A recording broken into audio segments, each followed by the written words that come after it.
중국의 유명한 악녀나 유녀라고 하면 여러 사람이 떠오르는데요. 그중 단연 최고로 꼽히는 사람은 바로 오늘 이야기할 달기가 아닐까 싶습니다. 달기는 오죽하면 요괴인 구미호였다고 말하기도 하는데요. 그녀에게는 구미호 외에도 여러 별명이 존재하죠. 나라를 망하게 할 정도의 아름다운 여자라는 뜻의 경국지색이기도 하고, 여태후, 측천무후, 서태후와 함께 중국 4대 악녀라고 불리기도 하며, 마리, 포사, 서시와 함께 중국 4대 유녀라고 불리기도 합니다. 그만큼 그녀는 요사스러운 행동과 사이코패스와 같은 사악함, 그리고 결국엔 나라를 망하게 할 정도로 아름다움을 가진 악녀에서는 일티어급인 인물이죠. 그런데 달기는 실존했던 인물이 맞는지에 대한 의견이 분분한데요. 이미 출토되거나 발견된 상나라의 유물이나 갑골문에서도 달기의 기록은 전혀 없다고 하죠. 그래서 주나라가 상나라를 멸망시키고 새로운 왕조를 만들어야 했던 타당한 이유와 명분이 필요했기 때문에 만들어낸 가상의 인물이라는 설도 있습니다. 그녀 덕분에 주왕은 폭군이 되었고 상나라는 마땅히 망했어야 하는 나라가 되었기 때문이죠. 그런데 훗날 사기에서 달기의 이름이 나오고 그녀의 악녀 이미지 또한 만들어지기 시작하는데요. 역사서인 국어나 사기에 따르면 달기는 유소 출신으로 주왕이 유소씨를 정벌한 후 항복한 유소씨는 천하의 절세미인이었던 달기를 주왕에게 바쳤죠. 이때부터 상나라는 멸망의 소용돌이 속으로 빨려 들어가기 시작했는데요. 원래 주왕은 굉장히 용모도 뛰어나고 똑똑했으며 전체적인 능력치가 뛰어났던 인물로 사기에 기록되어 있죠. 하지만 달기에게 홀딱 반한 주왕은 점점 그녀에게 동화되어 폭정과 압박행을 일삼기 시작했는데요. 주왕은 원래 있던 아내를 내쫓고 그녀를 아내로 삼았으며 달기의 말이라면 뭐든지 다 들어주었습니다. 너무 그녀에게 빠져들다 보니 주왕은 국정은 내팽개치고 달기를 기쁘게 해주기 위해 많은 일을 벌였는데요. 문제는 그녀가 완전 사이코패스 기질이 다분하고 잔인한 성품을 가진 여자였던 것이죠. 달기는 재미있게 죄인들을 벌하기 위해 직접 포락지형이라는 형벌을 만들었습니다. 포락지형은 미끄럽도록 기름칠을 한 구리기둥을 숯불 위에 길게 눕혀놓은 뒤 달궈진 기둥 위를 죄인들이 건너가게 했던 형벌이었죠. 달기는 기둥 위를 건너가다 미끄러져 숯불 위로 떨어지는 죄인들의 모습을 보면서 박수를 치고 깔깔대며 웃었다고 하죠. 또한 그녀는 분분이라는 형벌도 만들었는데요. 구덩이에 죄인들을 넣은 뒤 그곳에 정갈과 독사를 집어넣는 형벌이었죠. 이때 정갈과 독사에게 물려 괴로워하며 죽어가는 죄인들을 보면서 즐거워했다고 합니다. 주왕은 달기가 웃는 모습을 보며 자신도 너무 즐거워하고 기뻐했죠. 또한 그녀의 끝없는 욕망을 만족시켜주기 위해선 많은 돈이 필요했고, 그렇기에 계속해서 백성들의 고열을 쥐어짰습니다. 그들은 이런 잔인한 행위뿐만 아니라 사치스럽고 음란한 유흥행위 또한 즐겼는데요. 백성들을 수탈에 빼앗은 재물로 호화스러운 궁을 짓고 그 안을 진귀한 보물들로 가득 채웠습니다. 그리고 정원의 연못을 술로 채우고 나무들에는 고기를 매달아 숲처럼 꾸민 주지웅림을 만들어 하루 종일 그곳에서 수많은 남녀가 발가벗은 채 서로 뒤쫓으며 놀았죠. 주지웅림은 달기가 기뻐하는 모습을 보기 위해 주왕이 만든 것으로 매번 주지웅림에서 미친듯이 놀 때마다 동원된 남녀는 수천 명이나 되었고, 이들은 모두 나체로 광란에 춤을 추기도 하고 온갖 음란한 짓을 일삼았습니다. 또한 밤새 주지웅림에서 술에 취해 놀다 날이 밝아올 때면 문을 닫고 장막을 들이운 방에서 촛불을 밝힌 뒤 분위기를 밤처럼 만들어 계속해서 연애를 벌였는데, 이 연애를 장야즘이라 불렀고 이는 120일간이나 계속되기도 했죠. 주왕이 여자에 미쳐서 정사는 돌보지 않고 백성들의 삶은 피폐해져가니 충신이던 비가는 주왕을 찾아와 여자에 빠져 정치를 소홀히 하지 말라는 간언을 하는데요. 이에 옆에 있던 달기는 주왕에게 귓속말로 성인의 신장에는 7개의 구멍이 있다고 들었습니다. 비간도 그런지 알고 싶습니다. 라고 주왕을 부추기자 달기가 기뻐하는 모습을 보고 싶던 주왕은 비간의 신장을 도려내기까지 했죠. 또 다른 충신 기자는 상화로 젓가락을 만들면 그릇을 옥으로 만들어야 하고, 그릇을 옥으로 만들면 그곳엔 진수성찬만 담아야 한다 라며 주왕이 사치를 부리는 것을 그만두라며 간언했지만 주왕은 오히려 화를 내며 받아들이지 않자 죽임을 당할 것이 두려워 미친 척하며 자취를 감춰버렸다고 합니다.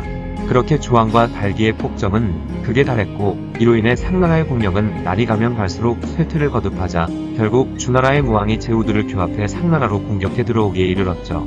그러자 주왕은 어떻게 할지를 몰라 우왕좌왕하다가 스스로 목숨을 끊었고, 달기는 포로로 잡혀 참수형을 당하게 되었습니다. 그녀의 목은 효수되어 백성들에게 본보기로 보여줬다고 하죠. 훗날 명나라에 와서 달기와 주왕의 이야기를 소설로 만든 공신년이라는 책이 집필되기도 했는데요. 여기서 달기는 천년 묵은 여우요괴인 구미호로 나와 상나라를 멸망시키기 위해 주왕에게 접근한 뒤 결국 상나라를 멸망시켰다는 내용이었죠. 그녀는 실제 존재했었던 사람일까요? 아니면 주나라 무왕이 만들어낸 가상의 인물이었을까요? 만약 실제로 존재했었던 인물이라면 전 세계적으로 생각해봐도 이처럼 사악하고 방탕한 인물은 10손가락 안에 들 것 같네요. 중국의 최악의 악녀이자 유녀, 달기에 대한 이야기였습니다. 오늘 이야기할 인물인 하이는 다른 인물들에 대해 조사하다가 알게 되었는데 제가 알던 역대 중국 여인들 중 최고로 음탕한 여인이 아닐까 생각되는 인물입니다. 하이는 춘추전국 시대에 정나라 목공의 딸로 태어났습니다. 어릴 적부터 미모와 몸매가 빼어났던 하이는 이보 오빠였던 만과 몰래 관계를 맺어오던 사이였죠. 이 둘은 누가 봐도 부적절한 관계임에도 불구하고 시도 때도 없이 허구한 날 서로 만나 깊은 관계를 맺었습니다. 그러던 어느 날 하이는 자다가 꿈을 꾸게 되었는데 새하얀 옷을 입은 잘생긴 공자가 구름을 타고 와서는 그녀의 방에 들어왔습니다. 하이는 그 잘생긴 공자와 동침을 하게 되었고 동침 후 공자는 하이에게 남자의 양기를 흡수하는 방법을 알려주고 나서 사라졌다고 합니다. 그 이후로 하이는 원래부터 남다른 새끼를 가지고 있었던 데다가 대기의 공자에게 스킬을 배운 이후로 더욱 음탕해졌죠. 하지만 꼬리가 길면 밟힌다고 하이와 만의 사이를 눈치깐 정나라 왕이 그녀를 진나라의 대부호인 하어숙에게 시집을 보내버렸습니다. 하어숙에게 시집갔기 때문에 그녀가 하이라고 불리게 된 것이죠.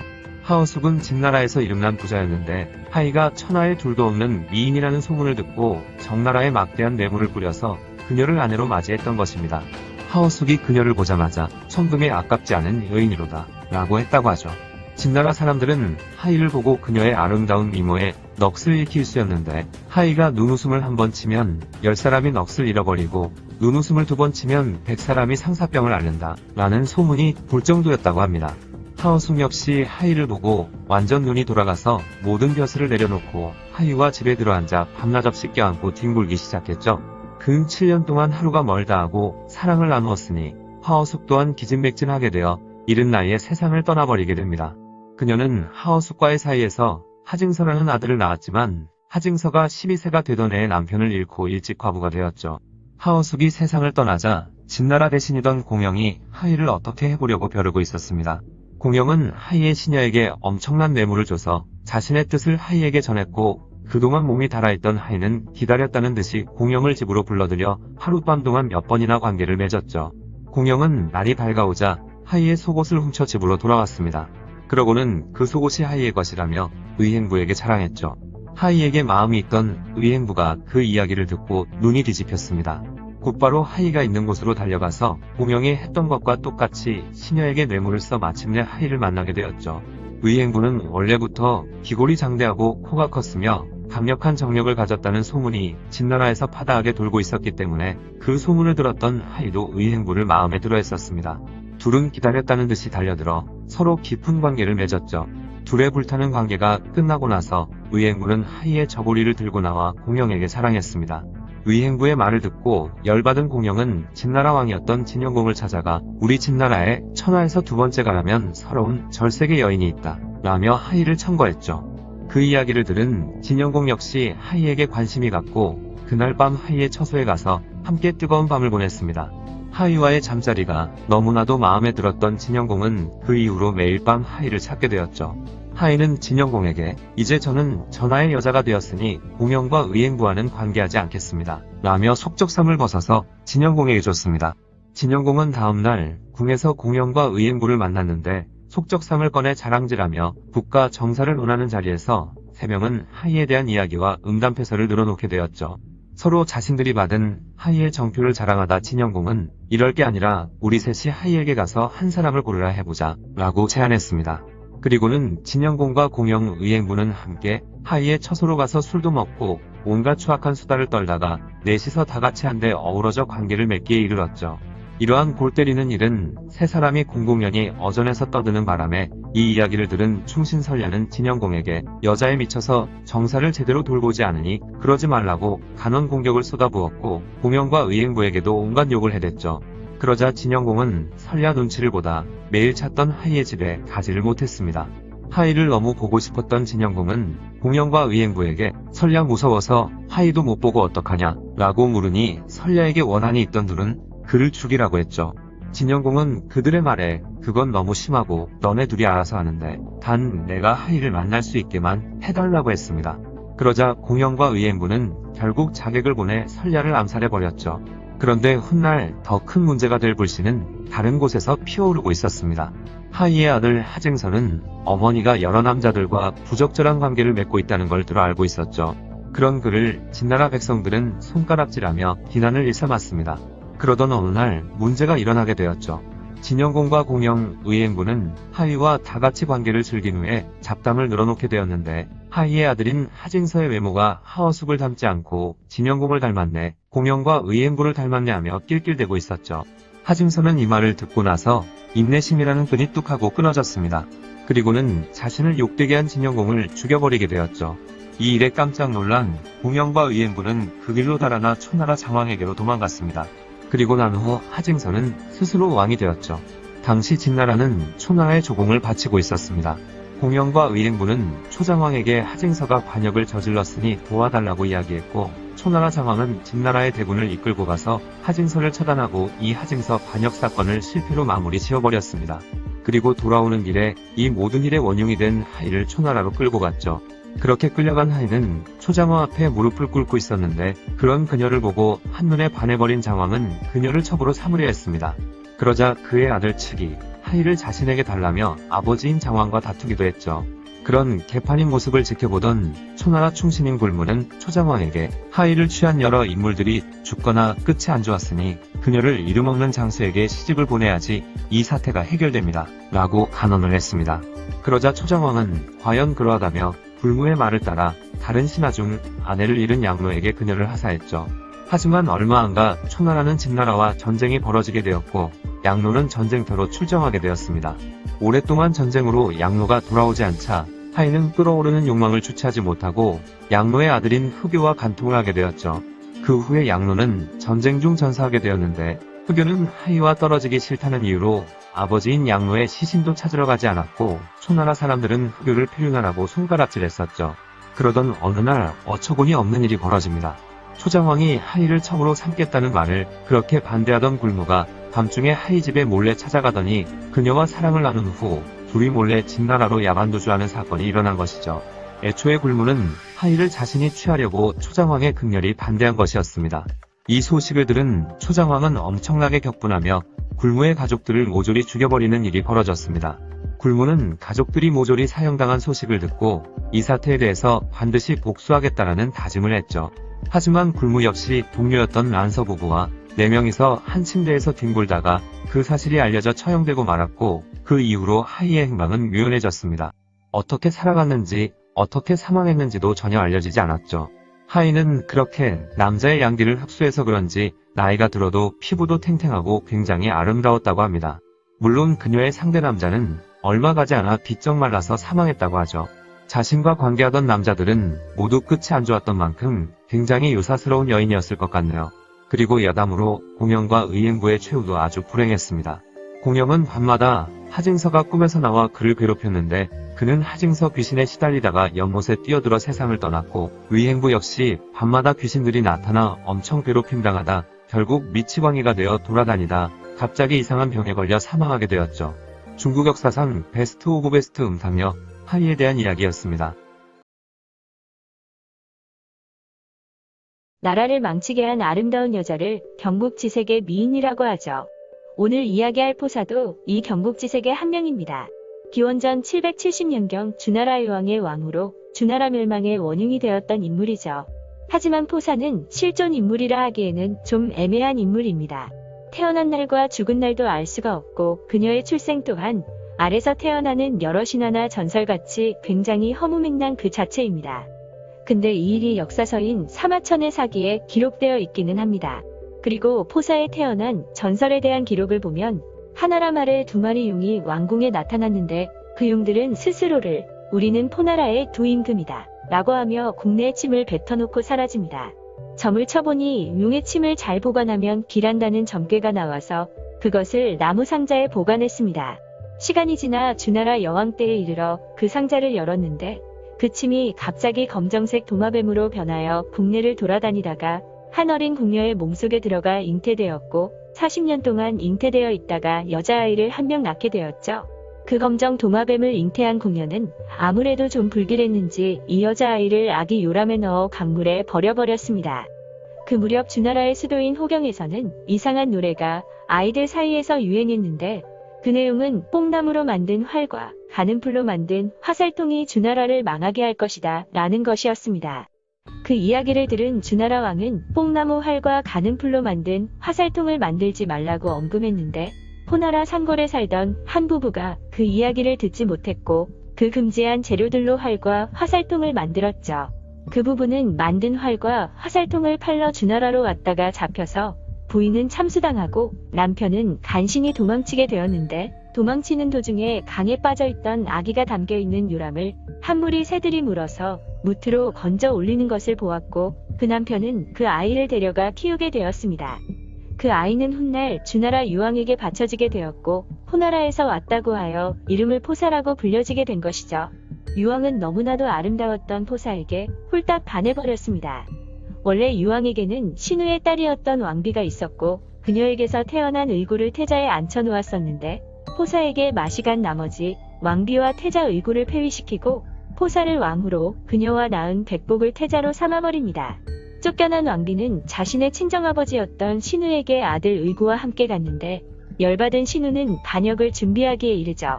유왕은 한 가지 고민이 있었습니다. 너무나도 아름다웠던 포사를 왕후 자리에까지 앉혔고 그의 아들을 태자의 자리에까지 앉혔지만 그녀는 도통 웃지를 않았습니다. 어떻게 하면 포사를 웃게 할 수 있을까 생각하다 그녀를 키운 의붓 아버지에게 물으니 포사는 어릴 때 비단이 찢어지는 소리를 좋아했습니다. 라는 이야기를 들었고 포사 앞에서 비단을 찢으니 그녀가 활짝 웃는 것이었습니다. 그 이후로 유왕은 있는 대로 비단을 찢어댔고 포사가 기뻐하는 모습을 볼 수 있었죠. 하지만 그 비싼 비단을 찢어대니 당연히 국고는 점점 메말라갔습니다. 이 일에 대한 사자성어가 생겼는데 그것은 천금매소입니다. 천금을 들여서 웃음을 산다라는 뜻으로 지극히 어리석고 무모한 행동을 했을 때 이르는 말입니다. 비단만 찢어대는 것도 이제 재미없어진 포사는 또다시 웃음을 잃었는데 어느 날 봉화를 지키던 병사의 실수로 봉화가 피어오르는 사건이 벌어집니다. 이 봉화는 외적의 침입 시에 각지의 제후들에게 급하게 구원을 요청하는 용도의 봉화였죠. 봉화가 오른 걸 본 제후들은 깜짝 놀라 급하게 군사를 이끌고 왕궁으로 모였는데 알고 보니 실수였고 아무 일도 없었던 것이죠. 각지에서 급하게 몰려든 제후들은 맥이 빠지고 다시 돌아가게 되었는데 이 모습을 본 포사가 박장대소하며 웃는 것이었습니다. 포사가 웃는 모습을 본 유왕은 이때부터 시도 때도 없이 봉화를 울렸고 포사가 즐거워하는 모습을 흡족해하며 지켜보았지만 봉화가 오를 때마다 급하게 군사를 몰고 왕궁으로 모여들었던 제후들은 번번이 허탕만 치고 자신들의 영지로 돌아갔지만 이미 제대로 열받아 있었죠. 나중에는 봉화가 올라도 믿지 않았고 출병을 하지 않았습니다. 그러던 때에 왕후에서 쫓겨났던 딸과 태자였던 외손자를 데리고 있던 신우는 견융족과 연합해 군사를 일으켰고 주나라로 쳐들어오게 되었습니다. 순식간에 수도였던 호경까지 쳐들어왔고 이에 놀란 유왕은 각지의 제후들에게 구원을 요청하기 위해 봉화를 올렸지만 또 포사 때문에 장난치는 줄 알았던 제후들은 군사를 출병하지 않았죠. 결국 유왕은 포사, 백복을 데리고 피난을 떠나게 되었는데 끝까지 추격해오던 견융족의 추장에게 처참하게 살해당했습니다. 그때 태자였던 백복도 살해당했고 포사는 그 후의 행적은 알려져 있지 않았습니다.